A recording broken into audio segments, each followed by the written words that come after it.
तो सरचार्ज किसको कहते हैं? उस अतिरिक्त कर को जो आप कर पर लगाते हो। सो टैक्स ऑन टैक्स लगता है, धीरे धीरे टैक्स बढ़ता जाता है, इसको आप बोलते हो कि क्या है? सरचार्ज है। कहां लगाया जाता है? जैसे जैसे आय बढ़नी शुरू होती है। इसी से मिलता जुलता एक और चीज है जिसको आपको पता होना चाहिए, जिसको बोलते हैं सेस। सेस क्या है? सेस एक विशेष प्रकार का कर है जो एक खास उद्देश्य से लगाया जाता है। जैसे कि अभी आपने देखा कि हमने स्वच्छता पर कर सेस लगाया हुआ है।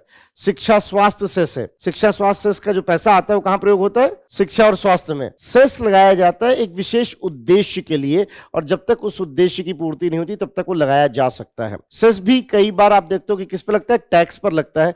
एक आधा उदाहरण ही है जिसमें सेस टैक्सेबल अमाउंट पर भी लगाया गया है। एक चीज और ध्यान में रखने की जरूरत है कि सेस और सरचार्ज से जो पैसा आता है उसका वित्त आयोग के नियमों के अंतर्गत वितरण नहीं होता। तो मतलब ये पैसा किसके पास जाता है? केंद्र सरकार के पास जाता है, और केंद्र सरकार अपने हिसाब से खर्च करे। आप जानते हो, मैं पीछे आपको बता चुका हूं कि जो भी पैसा कर इकट्ठा होता है, वित्त आयोग का ये काम है कि उसके वितरण की बात करे कि इसमें से कितना राज्यों को मिलेगा। इस पैसे को उसके अंतर्गत नहीं रखा जाता, मतलब ये राज्य के वितरण के अंतर्गत नहीं आते, ये पैसा केंद्र सरकार के पास ही जाता है।